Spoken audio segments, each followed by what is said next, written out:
श्रवण कुमार पूर्व जन्म में कछुआ थे, तो उस समय बहुत ज्यादा सूखा पड़ गया था, गर्मी का महीना था। तो गर्मी के महीने में देखिए आप सबको पता है मैया कि छोटे छोटे जो तालाब होते हैं वो सूख जाते हैं। तो श्रवण कुमार जो थे पूर्व जन्म में कछुआ थे, तो दलदल में पड़े हुए थे। एक जगह पर दलदल था, तो उस दलदल में वो कछुआ रहता था। जो पशु पक्षी होते हैं तो उनका भोजन तो वही घास में होता है। घास जहां पर लगी होती वहां पे छोटे मोटे कीड़े मकोड़े पड़े रहते तो खाते हैं। और जो जलचर भी हैं थलचर भी हैं। कछुआ जलचर भी है थलचर भी है। वो जल में भी रह लेगा और थल जमीन पर भी रह लेगा। कुछ पक्षी होते हैं वो जलचर भी होते हैं और थलचर भी होते हैं। तो कछुआ दलदल में फंसा हुआ था। जब सूख जाते हैं तालाब तो कुछ पक्षियों को मतलब तकलीफ होती है। काहे कि पक्षी कुछ होते हैं जल में जाते हैं, उसी में बैठकर मछलियां खाते हैं, अपना छोटे मोटे कीड़े पकौड़े खाए, उनका वही भोजन होता है। तो महाराज जब वो थल में पड़ा हुआ था, देखा कि दलदल है, तो धीरे धीरे समय व्यतीत हुआ। एक जोड़ा रहता था हंस हंसिनी का। जो हंस हंसिनी का जोड़ा रहता था, तो हंसिनी कहने लगी स्वामी मुझे बड़ी जोर की भूख लगी है। तो हंस ने कहा कि देवी आप परेशान नहीं होइए, देखते हैं कुछ अगर मिल जाता है तो आपको मैं खिला दूंगा। तो महाराज हर पति चाहता है कि हमारी पत्नी को भी कोई कष्ट नहीं होना चाहिए। हर पति चाहता है कि इसको कुछ कष्ट नहीं होना चाहिए। तो आज वो बेचारा हंस कुछ भोजन की सामग्री ढूंढने लगा कि कुछ मिल जाए कीड़ा मकोड़ा। तो दलदल में पड़ा हुआ कछुआ, उसकी दो आंखें चमक रही थी। जब उसकी आंखें चमक रही थी तो कछुआ जो हंस था तो वो दो आंखों को देखा, तो उसे लगा दो मोती पड़े हुए हैं। तो हंस ने कहा देवी, अपनी पत्नी से कहा, हंसनी से हंस ने कहा कि देवी चलो वहां दलदल में मैंने देखा दो मोती पड़े हैं, तो तुम दोनों मोती खा लो। तो हंसनी कहती स्वामी क्या मैं अकेली दो मोती खा लूंगी? आपको भी तो भूख लगी होगी। हमें भूख लगी सो आपको भी भूख लगी होगी, तो चलो एक हम खाते हैं एक आप खा लो। तो जब हंसिनी की बात हंस सुनता है तो दोनों लोग उड़ करके गए। अब मोती समझ करके कछुआ की आंखों में चोंच मार दिया। और जैसे ही कछुआ की आंख में चोंच लगी और उसकी आंखें फूट गईं कछुआ की। और जब कछुआ की आंखें फूट गई महाराज, तो कछुआ को अथाह पीड़ा हुई, दर्द हुआ। बड़ी जोर से कछुआ चिल्लाया, मूर्खों तुम दोनों को दिखाई नहीं पड़ता, मेरी आंखों को फोड़ दिया। मैं तुम दोनों को श्राप देता हूं, तुम अगले जन्म में अंधी अंधा हो जाओगे। कछुआ ने क्रोध में श्राप दे दिया। तो हंसनी बड़ी बेचारी परेशान कि बताओ अब मेरी वजह से इस कछुआ की आंखें फूट गईं। आखिर इस दलदल में पानी नहीं है और तो और गर्मी पड़ रही है, सूखा पड़ रहा है, हर नदी सूख रही है। और ये दलदल में पड़ा रहेगा तो कभी ना कभी तो ये दलदल भी सूखेगा। हंसनी ने विचार किया। हंसनी ने कहा स्वामी कुछ ऐसा करो कि इस कछुआ को इस दलदल से बाहर निकाल करके कहीं हम लोग चलो इसको पानी में डाल देते हैं। तो हंस एक लकड़ी लाता है और जब एक हंस लकड़ी लाया तो हंस कहने लगा कछुआ भैया से, कछुआ भैया हमसे बहुत बड़ी गलती हो गई है, हमारी चोट से आपकी आंखें फूट गईं, ये बहुत बड़ी गलती हो गई हमसे। तो हम दोनों ये चाहते हैं कि आप इस दलदल में पड़े रहोगे, कुछ दिन बाद ये दलदल सूख जाएगा तो तुम्हारी मृत्यु हो जाएगी। एक काम करो इस लकड़ी को तुम पकड़ लेना और हम दोनों पकड़ करके इस लकड़ी को उड़ करके कहीं दूर सागर में डाल देंगे, समुद्र में डाल देंगे, या कहीं छोटी छोटी नदियां रहती वहां डाल देंगे। तो हंस ने क्या किया, हंस हंसिनी ने क्या किया, लकड़ी पकड़ लिया इधर उधर। अब बीच में कछुआ पकड़ता है, और जब बीच में कछुआ पकड़ता है तो उड़ते उड़ते जा रहे थे, तो चलते चलते कहा जाता है कि एक जलता हुआ जंगल मिला। और जब जलता हुआ जंगल मिला तो कछुआ की आंखों में धुआं लगा, आंखें फूट गई थी उसकी, लेकिन पलक मारना और बंद करना नहीं भूला था।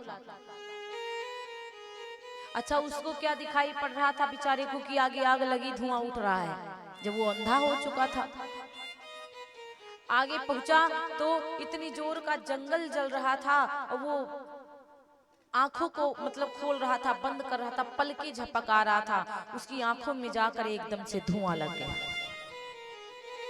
और जब कछुआ की फूटी आंखों में धुआं लगा, आज महाराज कछुआ जब दर्द होता है ना तो चाहे कितना कोई कहे चिल्लाओ ना, जब पीड़ा शरीर में होने लगती तो चाहे कितना कोई कष्ट करके चुप रहे, लेकिन थोड़ा बहुत आह निकल आती है मुंह से। तो उसको जब अथाह पीड़ा हुई आंख से आंख में, तो बड़ी जोर से कछुआ चिल्लाया, और जैसे कछुआ चिल्लाया तो वो लकड़ी छूट गई, कछुआ जाकर आग में गिरा। और जब कछुआ आग में गिरता है, हंस हंसनी बड़ी व्याकुल हो गए, बहुत परेशान हैं, आंखों से आंसू आने लगे। स्वामी, ये हम दोनों से क्या हो गया? हम दोनों से इतना बड़ा पाप हो गया। पहली बात तो कछुआ की आंखें फूट गईं, और दूसरी बात इसको पानी में डालने जा रहे थे तो ये आग में गिरकर इसके प्राण चले गए। लेकिन कछुआ मरा नहीं था। कछुआ की जो ऊपर की त्वचा होती है वो त्वचा बड़ी कठोर होती है महाराज। कछुआ के ऊपर की जो त्वचा होती है वो बड़ी कठोर होती है। कहा जाता है जब कछुआ के त्वचा थी, वो कछुआ अंदर अपना मुख कर लिया, और जब अंदर मुख कर लिया तो वो बच गया, जला नहीं। और जब वो जलता नहीं है महाराज, तो कहा जाता है कि हंस हंसिनी विचार करने लगे, आज मेरी वजह से किसी जीव की जान गई है, तो हम दोनों काहे के लिए जीवित बैठे। आज हंस हंसिनी जान बुझ करके महाराज कहा जाता है दोनों आग में कूद गए,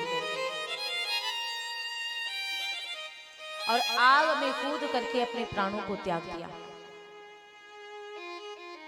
और जब आग में कूदकर अपने प्राणों को आहुति दे दिया, और जब कछुआ देखता है कि मेरे लिए बेचारे प्राण त्याग दिए हैं, तो कछुआ को बड़ी मतलब जब चिल्लाए, दिखाता तो है नहीं उसको, लेकिन जब वो जलते हुए चिल्लाए तो कछुआ को पूरा पता चल गया कि मेरे चक्कर में इन दोनों ने भी प्राण त्याग दिए।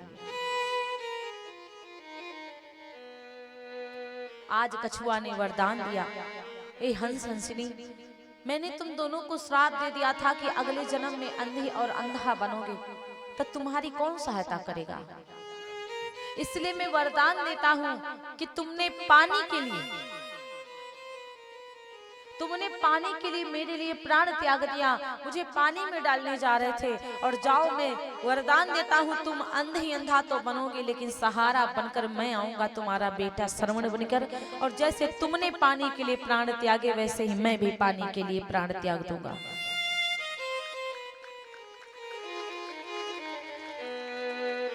तो जब अंधा अंधी बेचारे पानी मंगाते हैं कि बेटा मुझे प्यास लगी, तो श्रवण कुमार जब पानी लेने के लिए गए तो दशरथ जी का बाण जाकर के श्रवण कुमार के लगा। ये पूर्व जन्म के कछुआ था।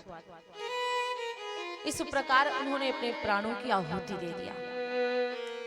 तो हमारे जीवन में एक चीज याद हमको उतारना चाहिए अपने जीवन में, यदि हम किसी को पानी पिलाने के लिए परेशान हुए हैं तो मैया कभी ना कभी कोई पानी पिलाने के लिए, भले तकलीफ में कोई पानी पिलाए, कैसे भी पिलाए, लेकिन पानी पिलाएगा जरूर।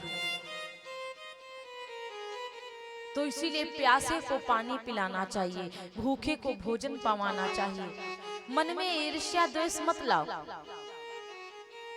कुछ लोग ऐसे होते हैं, कुछ कन्याएं ऐसी होती हैं, कुछ पुरुष वर्ग के ऐसे होते हैं कि वो सामने वाले के लिए मन में द्वेष लाता है, उसके मन में उसके लिए गलत विचार भर जाते, वो अच्छी नहीं है या वो अच्छे नहीं हैं, वो या ऐसे हैं वो ऐसे। द्वेष मत लाओ मन में। अगर आप द्वेष ला रहे हैं तो सामने वाले का कुछ नहीं बिगाड़ पाओगे, लेकिन अपना जरूर बिगाड़ लोगे। जैसे कथा हो रही है, कुछ लोगों के मन में द्वेष होता है तो कथा सुनना छोड़ देते कि मैं जाऊंगा ही नहीं कथा सुनने, तो मेरा कुछ नहीं बिगाड़ोगे। जो कथा सुनने आओगे तो अपने लिए कमाओगे, नहीं कथा सुनोगे तो अपने लिए गंवा दोगे, मेरा क्या बिगड़ जाएगा। मेरे से तो कोई बात नहीं। कभी कभी ये भी होता है कि चलो वो कथा करवा रहे इसलिए मैं नहीं जाऊंगा, मैंने चंदा नहीं दिया इसलिए मैं नहीं जाऊंगा, या मुझे न्योता नहीं मिला कथा का तो इसलिए नहीं। कथा में बिना बुलाए जाना चाहिए। कथा में किसी से द्वेष लेकर जाओ ही नहीं, कथा में तो बिना बुलाए जाओ, और कथा सुनोगे तो अपने लिए सुनोगे महाराज। और कथा को कभी जानबूझकर और द्वेष के मारे, ईर्ष्या के मारे छोड़ना नहीं चाहिए। कथा सुनने के लिए देवता भी तरसते हैं, और देवताओं को भी कथा सुनने का फल जल्दी नहीं मिलता महाराज। ये हिनौती वाले भक्त जो हैं बड़े भाग्य वाले हैं, बड़ी भगवान ने कृपा करी।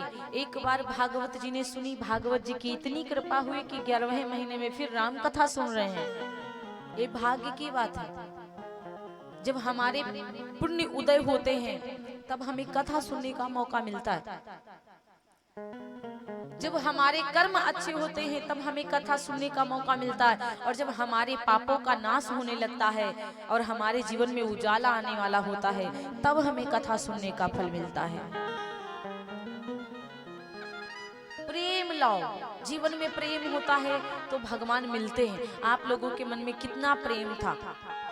भागवत जी जब श्रवण करी आप लोगों ने 7 दिन की, तो मन में यही भाव था कि एक बार फिर से आए कथा सुनूंगा, एक बार फिर से आए कथा सुन। ये प्रेम ही था जो प्रेम ने ही आज 11वें महीने में बुलाया है। अब अगर जिस दिन प्रेम खत्म हो जाएगा ना, तो उस दिन से मन भी नहीं करेगा, क्योंकि कथा सुनाने और सुनने वाले में दोनों में प्रेम होना चाहिए। कथा सुनाने वाले के मन में भी प्रेम होना चाहिए भक्तों के प्रति, और भक्तों के मन में भी कथा व्यास के प्रति प्रेम होना चाहिए। और प्रेम में ही भगवान आ जाते हैं बीच में, तो भगवान की कथा सुनने को मिल जाती है। प्रेम ही है सार, बाकी दुनिया में कुछ नहीं।